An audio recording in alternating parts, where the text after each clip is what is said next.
जी के घर जाऊं या पहले मिश्रा जी के घर जाऊं? दोनों का घर ही 5वीं मंजिल पर है। चढ़ना उतरना यानी 10 मंजिला इमारत। ऐसा करती हूँ, पहले शर्मा जी के फ्लैट में चली जाती हूँ। प्रतिज्ञा सीढ़ियां चढ़ते हुए मिस्टर शर्मा के फ्लैट में काम करने जा रही होती है। हल्के पसीने के साथ प्रतिज्ञा की सांस फूलने लगती है। ये सीढ़ियां चढ़ना एक अलग मुसीबत का काम है, पर करना है तो सीढ़ियां तो चढ़नी पड़ेगी। प्रतिज्ञा अपने घुटने पकड़ते हुए अपने चेहरे से पसीना पोंछते हुए मिस्टर शर्मा के फ्लैट में आती है। तुम गरीबों की इज्जत नहीं होती और हमारी इज्जत को भी नीलाम कर देना चाहते हो। तुझे पता है ना, आज मेरे घर में गेस्ट आने वाले हैं। ये नहीं कि सुबह ही आ जाए। सबसे पहले तो आपके ही घर आई हूँ। अब इससे पहले आना होता तो मुझे अपना कॉलेज नागा करना पड़ता। प्रतिज्ञा अपने में फुसफुसाकर घर की साफ सफाई का काम शुरू करती है। प्रतिज्ञा एक फ्लावर वास साफ कर रही होती है। अरे क्या फुसफुसाते हुए उसे साफ कर रही है? जरा ध्यान से काम कर। वो फ्लावर वास मैंने चाइना से मंगवाया है। अगर वो टूट गया तो तेरी 2 महीने की सैलरी काट कर भी उसके पैसे पूरे नहीं पड़ेंगे। जी मालकिन, मैं ध्यान से काम कर रही हूँ। प्रतिज्ञा डांट सुनते हुए पूरा घर साफ करती है।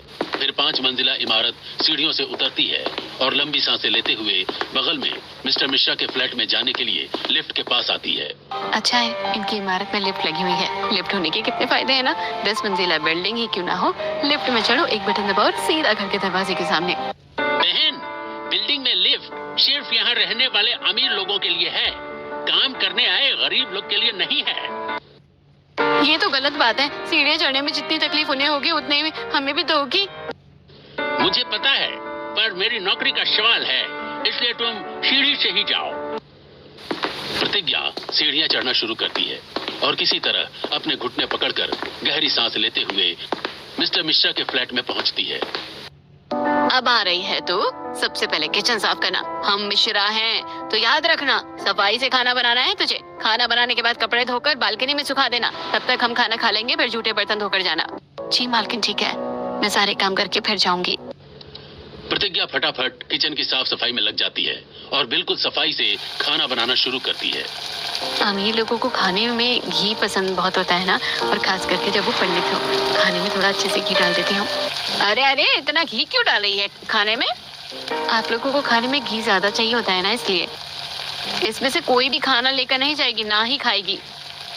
प्रतिज्ञा चुपचाप खाना बनाती है और फिर बाथरूम में बैठकर कपड़े धोने लगती है। तभी पूर्णिमा वापस आती है। हाथ से धो रही है ना कपड़े, मशीन का इस्तेमाल मत करना। मुझे पता है मशीन आपने अपनी सुविधा के लिए ली है, मेरी सुविधा के लिए नहीं ली है, इसलिए मैं हाथ से ही कपड़े धो रही हूँ। प्रतिज्ञा सारा काम खत्म करती है और लिफ्ट होने के बावजूद प्रतिज्ञा को सीढ़ियों से 5 मंजिला इमारत से नीचे उतरना पड़ता है। फिर प्रतिज्ञा अपने छोटे से घर में चली आती है, जहाँ कृष्णलाल इनहेलर ले रहा होता है, जिसमें आखिरी कुछ डोज बचे होते हैं। आ गई मेरी प्रतिज्ञा बेटी, कैसा रहा आज का दिन? जिससे सुबह उठकर तैयार होकर घर के काम करने पड़े, फिर कॉलेज जाना पड़े और फिर कॉलेज से सीधा लोगों के घरों में झाड़ू पोछा करने के लिए जाना पड़े, उसका दिन कैसे बीतेगा? सुबह हड़बड़ी, दोपहर से शाम को ताने, और शाम से रात के घर काम और थकान। साथ में घर कैसे चलेगा, इसकी गहरी सोच। मम्मी, इतनी भी परेशानी नहीं है हमारी जिंदगी में जितनी तुम सोच लेती हो। कुछ दिन रुक जाओ, मैं सही से पढ़ाई लिखाई कर लूं, मेरी कहीं नौकरी लग जाए, फिर हमारी गरीबी दूर हो जाएगी। फिर हमें कोई गरीब बोलकर सिर्फ छोटे मोटे काम के लायक नहीं समझेगा। सब समझेंगे कि छोटे कामों के साथ हम दूसरे बड़े काम भी कर सकते हैं। आज का जमाना तो अमीरों का है। अमीर अनपढ़ हो चाहे पढ़ा लिखा, उसे इज्जत मिलनी ही है, और गरीब पढ़ा लिखा ही क्यों न हो, गरीब होने की वजह से न उसे कोई अपने घर में अच्छा काम देता है और न ही उसे कहीं जल्दी नौकरी मिलती है, जिसकी वजह से मजबूर गरीबों को मजदूरी या फिर ऐसा काम करना पड़ता है जहां लोग उन्हें और भी ज्यादा छोटा समझने लगते हैं। ओहो, छोड़िए ये सब बातें। और पापा, मैं देख रही हूँ आपकी इनहेलर में रेड लाइन आ गई है। आते ही पहले मुझे क्यों नहीं बताया? मैं आते वक्त आपका इनहेलर लेकर आती ना। आपको पता है, जब आपकी सांस फूलने लगती है तो यही इनहेलर ही आखिरी सहारा होता है। फिर भी इतनी लापरवाही। मैं कल ही एडवांस सैलरी लेकर सबसे पहले आपका इनहेलर लेकर आऊंगी। नहीं नहीं, एडवांस सैलरी मांगने की जरूरत नहीं है। मुझे पता है ना, अमीरों से एडवांस सैलरी मांगते हो। इनकी नानी मरने लगती है, ऐसा लगता है जैसे इन्हें 10 मंजिला बिल्डिंग में कोई धकेल रहा है। बिल्कुल सही माँ। और न जाने इन्हें क्यों लगता है कि इनके घर काम करने आया हर आदमी चोर ही होगा, जबकि वही आदमी बहुत समय से काम करता हो। मुझे तो कभी कभी लगता है कि अमीर एक ऐसी पाइप चाहते हैं जिसे गरीबों के सिर में लगाकर उनका सारा खून, मेहनत और ताकत चूस जाए और फिर कहे अरे हमने गलत क्या किया, हम अमीर हैं तो हमारा हक है। फिर प्रतिज्ञा घर के कोने में पड़ा अपना छोटा सा चूल्हा जलाती है और परिवार के लिए खाना बनाती है। सूखी रोटी सब्जी से परिवार हंसते खेलते खाना खाता है। ऐसे ही प्रतिज्ञा के दिन बीतते हैं। आज बड़ी बड़ी इमारतों से घिरी प्रतिज्ञा अपने पैसे गिन रही होती है। ये 2000 पापा मम्मी की दवाइयों के, ये 2000 रुपए घर का भाड़ा, ये 2000 मैंने घर के राशन के लिए रख दिए और 500 कुछ सब्जी के लिए। बचे रुपए में मैं कॉलेज की फीस भर दूंगी। प्रतिज्ञा अपनी सैलरी से कृष्णलाल और मीनाक्षी की दवाइयाँ, घर का राशन, घर का भाड़ा और दूसरे खर्च पूरे करती है। साथ ही अपने कॉलेज के लिए पैसे अलग करके रात में सभी के सोने के बाद पढ़ने बैठती है। दिन भर सीढ़ियां चढ़ते उतरते और दूसरे कामों की थकान से चाहकर भी प्रतिज्ञा रात में जाकर पढ़ नहीं पाती है। अगले दिन प्रतिज्ञा अपनी किताब लेकर राधिका के फ्लैट में खाना बनाते हुए पढ़ाई कर रही होती है। तभी वहां राधिका आती है। इतनी मजाल तो मेरा काम करते हुए किताब खोलकर बैठी हुई है। क्या दिखाना चाहती है, बहुत पढ़ी लिखी है तू? बंद कर इस किताब को। मालकिन कुछ ही दिनों में मेरे एग्जाम है, मुझे पढ़ने दीजिए। मैं पढ़ते पढ़ते आराम से खाना बना लेती हूँ, मुझे आदत है। कुछ भी हो, मेरा काम करते हुए तुझे कोई दूसरा काम करना नहीं चाहिए। घर जाकर पढ़ना, अभी सिर्फ मेरे लिए खाना बनाना है। प्रतिज्ञा उदास होकर किताब बंद करके सिर्फ खाना बनाने लगती है। ऐसे कुछ दिन बीतते हैं। प्रतिज्ञा एग्जाम देती है। एग्जाम के बाद कॉलेज यूनियन प्रतिज्ञा के पास आते हैं। कॉलेज के एनुअल फंक्शन के लिए 2000 रुपए दो, वरना एनुअल फंक्शन में एंट्री नहीं होगी। मैं 2000 रुपए नहीं दे सकती और मैं एनुअल फंक्शन में आऊंगी भी नहीं, वरना मेरी सैलरी कट जाएगी। अरे कैसी लड़की है तू? तेरा कुछ करने का मन नहीं करता क्या? जा मत दे पैसे, पर तू पूरे ऑडिटोरियम और स्टेज की साफ सफाई करेगी। एक भी कचरा यहाँ नहीं दिखना चाहिए, समझी? और तुझे करना ही पड़ेगा, वरना तेरी अटेंडेंस हमारे हाथ में है। मजबूरी में प्रतिज्ञा को अपने काम से छुट्टी लेकर प्रतिज्ञा साधारण सलवार सूट के साथ लंबी सी झाड़ू लिए कॉलेज ऑडिटोरियम में हो रहे एनुअल फंक्शन में झाड़ू मार रही होती है। वहीं चीफ गेस्ट के रूप में आए रामलाल, शारदा और प्रणव एनुअल फंक्शन में होने वाले प्रोग्राम में से खुश नहीं थे।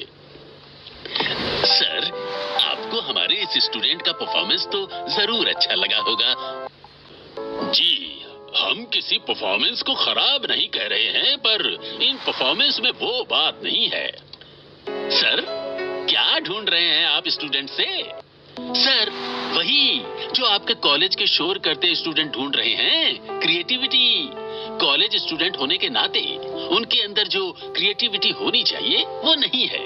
यहाँ सिर्फ यूथ पावर दिख रहा है, भारत का भविष्य नहीं। मैं यूनियन से बात कर रहा हूँ सर, आप यहाँ से खुश होकर ही जाएंगे। कॉलेज प्रिंसिपल कैलाश यूनियन की अच्छी खातिरदारी करता है। गुस्से से चिढ़े बैक स्टेज यूनियन की नजर प्रतिज्ञा पर पड़ती है। इसी की वजह से कोई कॉलेज फंक्शन में खुश नहीं है, यही सही से काम नहीं कर रही है। मैं तो सही से साफ सफाई कर रही हूँ, कहीं भी कचरा नहीं छोड़ा है मैंने। हमें जवाब देती है, इसे तो इसी स्टेज पर भेज देना चाहिए, बेइज्जती होगी और 2 टमाटर खाएगी तब समझ आएगा। गुस्से और चिढ़ में यूनियन प्रतिज्ञा को स्टेज पर ढकेल देती है। प्रतिज्ञा के स्टेज पर आते ही सभी स्टूडेंट्स अचानक शांत हो जाते हैं। यही तो मैं ढूंढ रहा था। अब कोई स्टूडेंट आई है जो शायद भारत के किसी रूप को दिखाना चाहती है। बेटी, कंटिन्यू करो। अरे बोलो, क्या बोलना है, बोलो। मैं क्या बोलूं? मेरे बोलने पर तो अमीर चिढ़ जाया करते हैं, क्योंकि मैं एक गरीब बेटी हूँ। अस्थमा के मरीज मेरे पिताजी गरीबी से लड़ते हुए मुझे पढ़ाना चाहते हैं, पर पता नहीं अस्थमा जीता या गरीबी, वो ना कामयाब रहे। फिर हमारा पेट पालने की जिम्मेदारी मेरी माँ ने उठाई, पर गरीबों के हौसले तो मजबूत होते हैं, पर शायद हड्डियां नहीं। मेरी माँ कमर और जोड़ों के दर्द से परेशान रहने लगी। अब मैं अपनी पढ़ाई और अपने परिवार का पेट पालने के लिए एक रूप में आई हूँ। नमस्कार, मैं गरीब की बेटी हूँ। वाह बेटी वाह, तुम्हारी सूरत में भारत का भविष्य दिख रहा है मुझे। प्रतिज्ञा बेटी, तुम गरीब की नहीं, कॉलेज की बेटी हो। आज से तुम्हारे कॉलेज की फीस माफ है। प्रतिज्ञा अपनी बातें बोलते हुए रो पड़ती है। वहीं स्टूडेंट्स की भीड़ यूनियन, कॉलेज प्रिंसिपल, रामलाल और भी भावुक उठता है। एनुअल फंक्शन खत्म होता है। यूनियन प्रतिज्ञा से माफी मांगती है। दूसरी तरफ प्रणव अपने 10 मंजिला घर के हॉल में रामलाल और शारदा के साथ बैठा होता है। किस ख्याल में खोया है प्रणव? मम्मी, मैं उस लड़की के बारे में सोच रहा हूँ। वो लड़की मुझे पसंद आ गई है माँ। बेटा, हम कल ही उस लड़की के घर जाएंगे। मैं प्रिंसिपल से उसका एड्रेस पता करता हूँ। प्रिंसिपल से पता लेकर अगले दिन रामलाल, शारदा और प्रणव प्रतिज्ञा के छोटे से घर में आते हैं। प्रतिज्ञा तीनों को पहचान कर अंदर बैठाती है और पानी देती है। कृष्णलाल, मीनाक्षी जी, मैं सीधे मुद्दे की बात पर आता हूँ। हमारा बेटा प्रणव प्रतिज्ञा को पसंद करता है। हम प्रतिज्ञा से प्रणव की शादी करना चाहते हैं। क्या? सच में? हाँ अंकल, कल कॉलेज फंक्शन में प्रतिज्ञा मेरे दिल में बस गई थी। प्रतिज्ञा, तुम क्या कहती हो? मैं शादी नहीं कर सकती, मेरे ऊपर तो मेरे माता पिता की जिम्मेदारी है। प्रतिज्ञा, मैं वादा करता हूँ, आज से मेरे एक नहीं 2 माता पिता हैं। अब तो तुम्हें कोई ऐतराज नहीं है ना? अमीरों के स्वभाव से वाकिफ प्रतिज्ञा प्रणव के स्वभाव में अंतर देख शादी के लिए हाँ कह देती है और यह खबर आग की तरफ फैलती है। इसकी शादी ट्रस्टी के बेटे से हो रही है। 10 मंजिला घर है उसका। क्या इस गरीब बेटी को मिला 10 मंजिला अमीर ससुराल? 10 मंजिला ससुराल, मेरी तो हालत खराब हो जाएगी अपने ससुराल एक में ही। अपने 10 मंजिला ससुराल के बारे में सुन प्रतिज्ञा के पांव कांप जाते हैं। कुछ ही दिनों में धूमधाम से प्रणव प्रतिज्ञा से शादी करता है और प्रतिज्ञा को अपने 10 मंजिला ससुराल में लेकर आता है, जहां पूरा परिवार इकट्ठा होता है। 10 मंजिला ससुराल, 10 मंजिला इमारत की क्या ही जरूरत है? भाभी, इस 10 मंजिला ससुराल में हमारा पूरा परिवार साथ में रहता है। बहू, हम तुम्हारे फूफा और बुआ सास हैं। 10वीं मंजिल पर हम रहते हैं। बहू, मैं तुम्हारी सास की जेठानी हूँ, 9वीं मंजिल में रहती हूँ और मैं प्रीति 8वीं मंजिल पर रहते हैं। हम तुम्हारे बड़े जेठ जेठानी 7वीं मंजिल पर रहते हैं और 6वीं मंजिल पर तुम्हारा छोटा जेठ जेठानी रहते हैं। उसके निचले मंजिल पर रसोई है, उसके नीचे तुम्हारा और प्रणव का कमरा और सबसे नीचे हमारा कमरा है। उसके ऊपर पार्किंग और हमारा दुकान और गोडाउन। रानी जी, हैरान मत होइए, हमारा पूरा परिवार साथ रह सके इसलिए हमारा ससुराल ऐसा है। आइए अंदर चलते हैं। हैरान मत होइए, हमारा पूरा परिवार साथ रह सके इसलिए हमारा ससुराल ऐसा है। आइए अंदर चलते हैं। प्रतिज्ञा 10 मंजिला ससुराल के गेट पर गृह प्रवेश करती है। फिर प्रतिज्ञा लिफ्ट से अपने मंजिल के कमरे में चली जाती है। रात बीतती है। अगले दिन प्रतिज्ञा नीलम और अनीता के साथ रसोई वाली मंजिल पर आती है। मम्मी जी ने पहली रसोई में स्वादिष्ट और अच्छा खाना बनाने को बोला है। मैं अपनी पूरी कोशिश करूंगी और अपने ससुराल को बहुत खुश रखूंगी। शुरू में हमने भी ऐसा ही सोचा था, पर इस ससुराल हम बहुओं को खुश रखे तब ना। आप ऐसा क्यों बोल रही हैं? मैं समझी नहीं। तुम नई नहीं हो ना, इसलिए ऐसा सोच रही हो। कुछ दिन बीतने दो, खुद ब खुद समझने लगोगी। प्रतिज्ञा अपने दोनों जेठानियों के साथ अपनी पहली रसोई बनाती है। बन गई मेरी पहली रसोई। पूरी, सब्जी, पराठे, चावल सब बन गए मेरी पहली रसोई में। दीदी सबको बुला लेते हैं, फिर सब साथ में खाना खाएंगे। बुलाना नहीं है किसी को, सब अपनी अपनी मंजिल पर खाना खाएंगे। आप प्लेट सजाकर सबके मंजिल पे खाना देकर आई हैं। अच्छा हुआ मेरा 10 मंजिला ससुराल लिफ्ट वाला है, वरना सबकी मंजिल में खाना पहुंचाने में तो मेरी हालत खराब हो जाती। मैं अभी सबकी मंजिल में लिफ्ट से खाना पहुंचा कर आती हूँ। प्रतिज्ञा अपनी बुआ सास की थाली परोसती है और लिफ्ट से मयूरी की मंजिल पर चली आती है।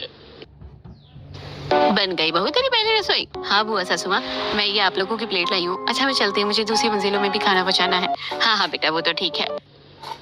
प्रतिज्ञा बड़ी फुर्ती से दोबारा रसोई वाली मंजिल पर आती है, प्लेट सजाती है और फिर कौशल्या की मंजिल पर पहुंचती है।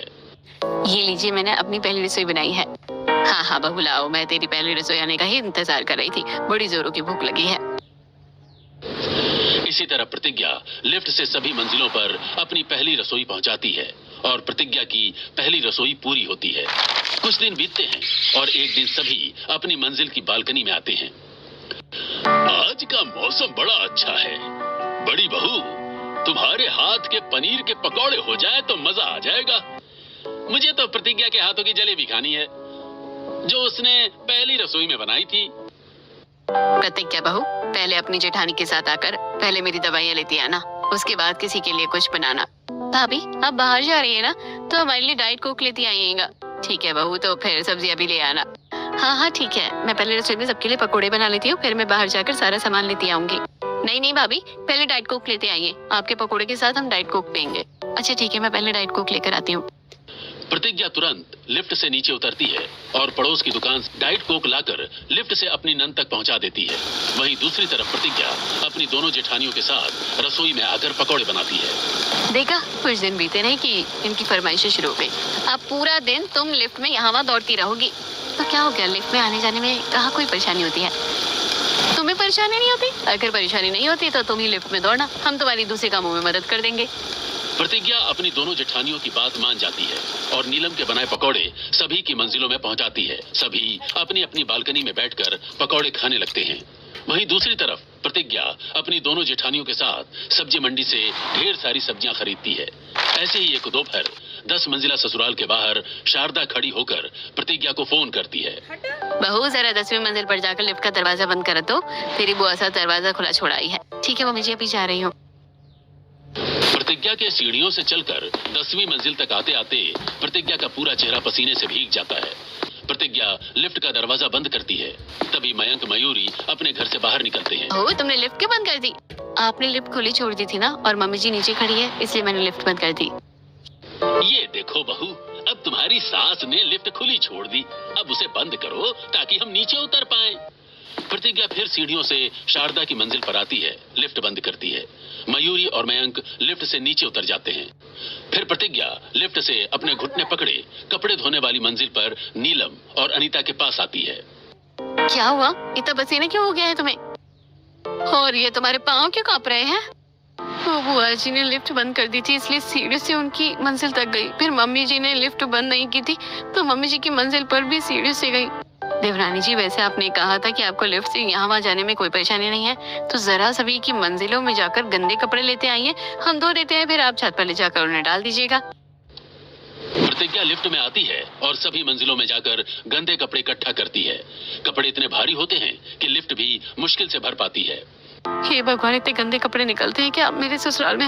ये तो अच्छा है कि लिफ्ट है, अगर सीढ़ियों से यही काम करना पड़ता तो हालत खराब हो जाती। पर फिर भी सभी मंजिलों पे जाकर कपड़े इकट्ठा करने से तो अच्छा खासा पसीना हो गया मुझे। प्रतिज्ञा सारे गंदे कपड़े धोने वाली मंजिल पर लाती है। तीनों जेठानियां और देवरानी मिलकर कपड़े धोती हैं। फिर प्रतिज्ञा अकेले छत पर आकर कपड़े फैलाती है। ऐसे कुछ दिन बीतते हैं। एक दिन पूरा परिवार बाहर घूमने गया होता है। वापस लौटने पर पूरा परिवार देखता है कि लिफ्ट खराब हो गई है। ये क्या, लिफ्ट खराब हो गई? क्या अब हम सब अपने कमरे में कैसे जाएंगे? सीढ़ी से जाएंगे और कैसे जा सकते हैं हम? अरे नहीं बहू, तुम बच्चे भले ही चले जाओ पर हम बुजुर्ग नहीं जा सकते, हमारे घुटनों में तो वैसे ही दर्द रहता है। अरे तुम तीनों खड़े क्या हो, किसी मैकेनिक को फोन करो। अरे ये तो मैकेनिक फोन ही नहीं उठा रहा है। मैंने मैकेनिक से बात की, वो कहता है कि कल दोपहर में आएगा, उसके पास अभी आदमी नहीं है।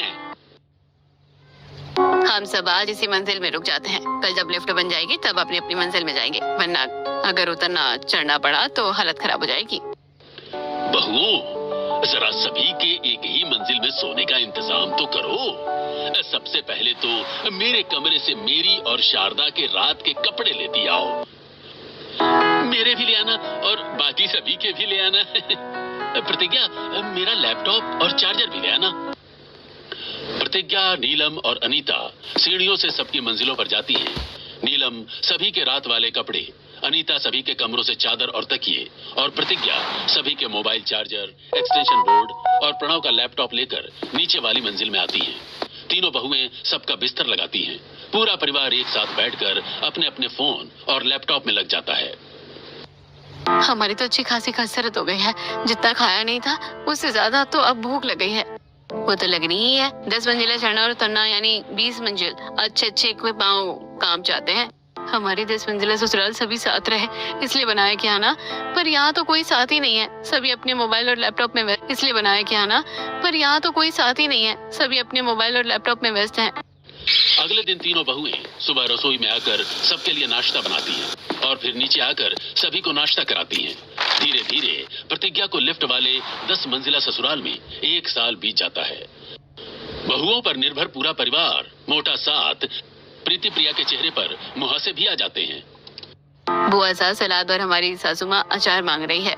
हमारी दोनों ननद हमें पिज्जा बनाने और कोल्ड ड्रिंक लाने के लिए कह रही हैं।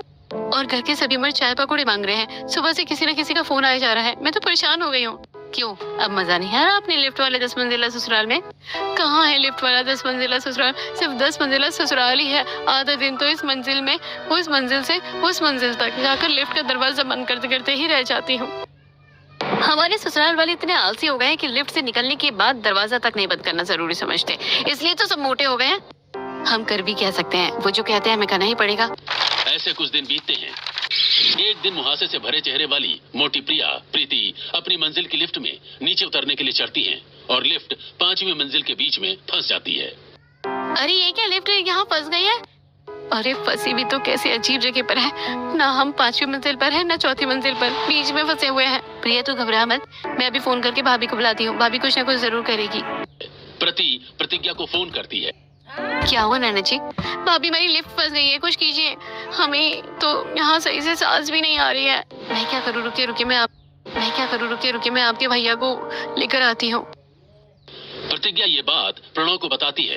प्रणव के साथ नीरज, अरुण और घर के बाकी सदस्य अपना मोटा पेट लेकर लिफ्ट के पास आते हैं और लिफ्ट खोलने की कोशिश करने लगते हैं। भाई, हमसे पहले तो हमारा पेट बहुत बाहर जा रहा है, हम लिफ्ट कैसे खोलेंगे? खोलना तो पड़ेगा भैया, हमारी बहनें फंसी हुई हैं। अच्छा मानो हमने लिफ्ट खोल भी ली, इन दोनों को निकालेंगे कैसे? हैं? दोनों का पेट दिखा है, हम तो फिर भी मर्द हैं, लड़कियां होकर इन्होंने इतना मोटा पेट कर लिया है।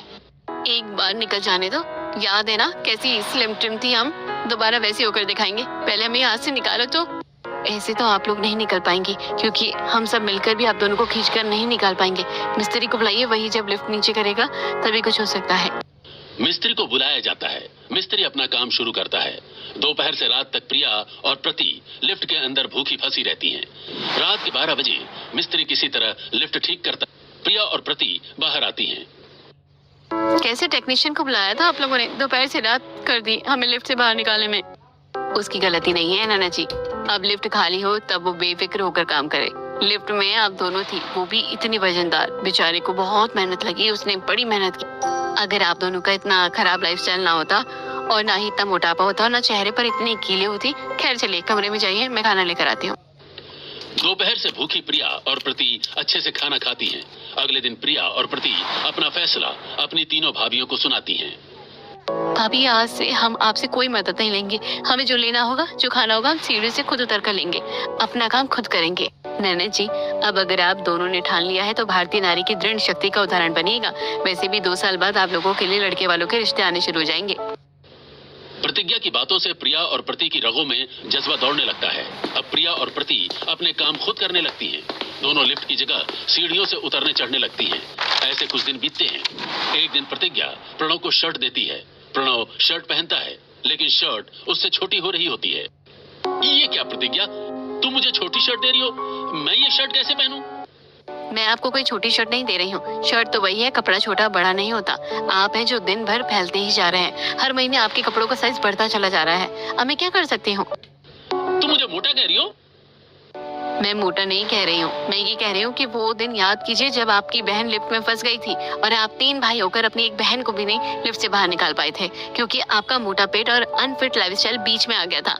अब तो आपकी दोनों बहनें खुद को दोबारा मेंटेन करने लगी हैं, लेकिन आप तीनों भाई वैसे के वैसे ही हैं। प्रतिज्ञा की बातें प्रणव के दिमाग को झकझोर देती हैं। वहीं दूसरी तरफ शर्ट पहनते हुए अरुण की शर्ट की बाहें फट जाती हैं। ऑफिस मीटिंग में बैठे नीरज की शर्ट के बटन टूट जाते हैं। रात में तीनों भाई छत पर इकट्ठा होते हैं। हमारी बीवियां हमारा मजाक उड़ा रही हैं। अनीता तो मुझे मोटूमल कहने लगी है। भैया, एक जमाने में हम तीनों भाई जब रास्ते से निकलते थे तो लड़कियां पलट पलट कर देखा करती थी, और आज हम अपनी बहनों और अपनी बीवियों के सामने ही अपना इंप्रेशन मेंटेन नहीं कर पा रहे हैं। हमें खुद को मेंटेन करना पड़ेगा भैया। हाँ करेंगे, आज से पकौड़े और फरमाइशें बंद, पैदल ऑफिस जाएंगे और लिफ्ट का इस्तेमाल भी बंद। तीनों भाई अपना खाना लेने खुद रसोई में आते हैं। लिफ्ट की जगह सीढ़ियों से उतरकर अपने ऑफिस जाने लगते हैं। ऐसे कुछ दिन बीतते हैं। एक शाम तीनों बहुएं 6वें माले की बालकनी में बैठी चाय पी रही होती हैं। ये तो बहुत अच्छा हुआ कि हमारी दोनों नंद और तीनों पति खुद के ऊपर काम कर रहे हैं। बस इसी तरह हमारे सास ससुर और बड़े बुजुर्गों को भी अपनी हेल्थ की चिंता हो जाए तो बहुत अच्छा होगा। चलिए हम सब मिलकर उन्हें समझाते हैं, हमारे समझाने से वो मान ही जाएंगे। हाँ चलिए ऐसा करते हैं, सभी को आज शाम छत पर इकट्ठा करते हैं। प्रतिज्ञा फैमिली ग्रुप में शाम के 7 बजे छत पर इकट्ठा होने का मैसेज डालती है। शाम के 7 बजे ही तीनों भाई प्रिया और प्रति पसीने से तरबतर हाँफते हुए सीढ़ियां चढ़कर छत पर आते हैं। वहीं बाकी सभी लिफ्ट से छत पर आते हैं। तीनों बहुएं पहले से वहां खड़ी होती हैं। ये क्या है बहू, तुम तीनों ने यहाँ कोई इंतजाम ही नहीं किया। हमें लगा शाम को कोई पार्टी दे रही हो। कोई पार्टी नहीं दे रहे हैं, हमने कुछ बात करने के लिए आप लोगों को यहाँ बुलाया है। ठीक है बहू, बुलाया है तो साथ में चाय पकोड़े का भी इंतजाम कर लेती। कुछ नहीं तो जलेबियां ही बना लेती। इसी विषय में बात करनी है। आज से चाय पकोड़े समोसे तले भुने और मीठा आप लोगों के लिए बंद है। सिर्फ सुबह का नाश्ता, दोपहर का खाना और रात में हल्का खाना ही आप लोगों को मिलेगा। नहीं नहीं बहू, ये तो हम हिंदुस्तानियों का तुम हक मार रही हो। हर हिंदुस्तानी का जन्मसिद्ध अधिकार है चाय पीना और शाम के वक्त पकोड़े खाना। हक के साथ अपने शरीर को फिट रखना ये धर्म और कर्तव्य भी तो है, वो कौन निभाएगा? अरे बहू, तुम्हारा ससुराल बहुत फिट है। बताओ, हमसे ज्यादा कोई तंदुरुस्त है इस पूरे इलाके में? जिसे देखो वही एक बात कहता है, वो देखो खाते पीते घर के लोग जा रहे हैं। हाँ बहू, खुद ही देखो, जवानी में कैसी थी और अब कैसी हो। वजन बढ़ा है ना तुम लोगों का। धीरे धीरे वजन भी हमारे जितना अच्छा हो जाएगा। ये अच्छा वजन नहीं है फूफा जी, ससुर जी। जरा 100 से उल्टी गिनतियां गिनिए, देखिए आप लोग कितने फिट हैं। सभी 100 से उल्टी गिनती शुरू करते हैं। कोई 80, कोई 90 और कोई 95 भी पार नहीं कर पाता। सभी हाँफने लगते हैं। आप लोग हर वक्त लिफ्ट का इस्तेमाल करते हैं, जिसकी वजह से आप लोग इतने कमजोर हो गए हैं। मेरी बात मानिए, खाने पीने में परहेज कीजिए और लिफ्ट की जगह सीढ़ियों का इस्तेमाल कीजिए। बहू, तुमने हम सबको इसलिए बुलाया है ताकि तुम हम में कमियां निकाल सको। हम जैसे हैं वैसे ही ठीक हैं। क्या करेंगे इस बुढ़ापे में फिट होकर? चलो, सब समय बर्बाद कर दिया हमारा। घर के सभी बुजुर्ग बारी बारी लिफ्ट से अपने अपने माले में वापस चले जाते हैं। कुछ देर बाद नीलम के फोन पर शारदा का फोन आता है। बहू, तुमने अभी तक शाम का नाश्ता चाय तो हमें दिया ही नहीं। जरा चाय नाश्ता हमारे कमरे में पहुंचा दो और कल के कुछ कपड़े पड़े हैं उन्हें भी लेती जाना। आई मम्मी जी, सीढ़ी से चाहिए जेठानी जी। मम्मी जी ने फिर लिफ्ट खुली छोड़ दी है। तीनों बहुएं ससुराल की हरकत से काफी निराश होती हैं और हमेशा की तरह पूरे दिन भाग दौड़ करती रहती हैं। ऐसे कुछ दिन बीतते हैं। एक रात 2 बजे शारदा की आंख खुलती है। ये क्या, कमरे का पानी खत्म हो गया, अब रसोई से लेकर आना पड़ेगा। शारदा रात के 2 बजे लिफ्ट में आती है और रसोई की तरफ जा रही होती है। तभी अचानक लिफ्ट बीच में रुक जाती है। पूरी लिफ्ट अंधेरे में डूब जाती है। अंधेरे के बीच शारदा को डरावनी आवाजें सुनाई देने लगती है। जय हनुमान ज्ञान गुण सागर, जय कपे सिंह लोक उजागर, राम राम राम। ये कैसी आवाज है? बजरंगबली बचाओ मुझे। शारदा चीखते पुकारते लिफ्ट में बेहोश हो जाती है। वहीं शारदा की आवाज सुनकर सभी अपनी अपनी मंजिलों में आते हैं। तब तक लिफ्ट की लाइन भी आ चुकी होती है। सभी शारदा को उसके कमरे में सुला देते हैं। अगली सुबह शारदा बुखार से कांप रही होती है। शारदा को उसके कमरे में सुला देते हैं। अगली सुबह शारदा बुखार से कांप रही होती है। क्या हुआ देवरानी जी? रात में आप लिफ्ट में चिल्लाते हुए बेहोश कैसे हो गई? भाभी, आप तो ऐसे कांप रही है जैसे कोई भूत देख लिया हो। नंजी, सच में लिफ्ट में कोई भूत ही था। गुर्राने की आवाज और हड्डियां चटकने की आवाज आ रही थी। भाभी, आज के जमाने में भी आप भूत चुड़ैल की बातें कर रही हैं, वो भी लिफ्ट में? ऐसा नहीं हो सकता। हो सकता है। एक बिल्डिंग में काम करने जाया करती थी। उस बिल्डिंग की लिफ्ट में कोई न कोई आता जाता था। लोग कहते थे कि वो लिफ्ट भूतों के लिए है। वहीं ग्राउंड फ्लोर से छत तक लिफ्ट से आया जाया करते थे। लिफ्ट का भी भूत होता है। चलो देखते हैं कौन सा लिफ्ट का भूत है। आज रात उसकी कलाई तोड़ दूंगी मैं तो। अगली रात सभी अपने अपने कमरे में सो रहे होते हैं। मयूरी लिफ्ट में आकर ऊपर नीचे जाने लगती है। अरे कौन भूत है रे? आज जरा दो हाथ हो जाए। मयूरी के इतना कहते ही एक बार फिर लिफ्ट अंधेरे में डूब जाती है। मयूरी अपने फोन की टॉर्च जलाती है। सामने भयानक चेहरे वाली एक चुड़ैल खड़ी होती है। अरे माँ, चुड़ैल! अरे मुझे कोई बचाओ, ये चुड़ैल मेरा खून पी जाएगी। अरे मुझे कोई बचाओ। चुड़ैल मयूरी का गला पकड़ लेती है। मयूरी के हाथ से फोन गिर जाता है और अचानक लाइट आ जाती है। तभी सभी लिफ्ट के पास आ जाते हैं जहां मयूरी बेहोश पड़ी होती है। सभी मयूरी को उसके कमरे में लेकर आते हैं। भाभी, आप सही कह रही थी, लिफ्ट में भूत है। मैं तो अब लिफ्ट से नहीं जाऊंगी। देवरानी जी ने भूत देखा, ननद जी ने भूत देखा। अब मैं लिफ्ट से नहीं जाऊंगी। मैं तो सीढ़ी से ही आना जाना करूंगी। भूत के डर से सभी बुजुर्ग भी लिफ्ट का इस्तेमाल बंद कर देते हैं। कुछ महीने बीतते हैं। सीढ़ियों के इस्तेमाल की वजह से सभी बुजुर्गों का पेट कम होने लगता है। वहीं तीनों पति और दोनों नंदों का पेट भी कम हो जाता है। प्रीति प्रिया का चेहरा साफ होने लगता है। एक दोपहर तीनों बहुएं रसोई में बात कर रही होती हैं। तभी प्रीति प्रिया दरवाजे पर आती है। प्रतिज्ञा, तुम्हारा भूत वाला आइडिया बहुत सही था। घर के सभी बुजुर्ग अब सीढ़ी का इस्तेमाल कर रहे हैं। भाभी, आपने सबको डराया, हम अभी सबको बताते हैं। अरे सुनिए तो। प्रतिज्ञा कुछ कह पाती उससे पहले प्रीति प्रिया फैमिली ग्रुप में मैसेज कर देती है, जिससे सभी को सारी बात पता चल जाती है। कुछ ही देर में परिवार के सभी लोग दूसरी मंजिल पर इकट्ठा होते हैं।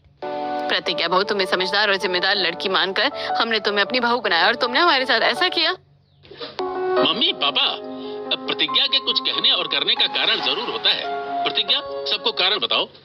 हमारी लिफ्ट वाले 10 मंजिला ससुराल सभी साथ रह सके इसलिए बनाया गया था, ना कि हम यहाँ पर सब साथ होकर भी साथ नहीं हैं। ऊपर से आलसी थे, इतने आलसी कि सबकी तूंद निकल गई थी। हमने समझाने की कोशिश की पर आप लोगों ने हमारी बात नहीं मानी, इसलिए हमें ऐसा करना पड़ा। अब खुद ही देखिए आप लोगों में कितना बदलाव आ गया है।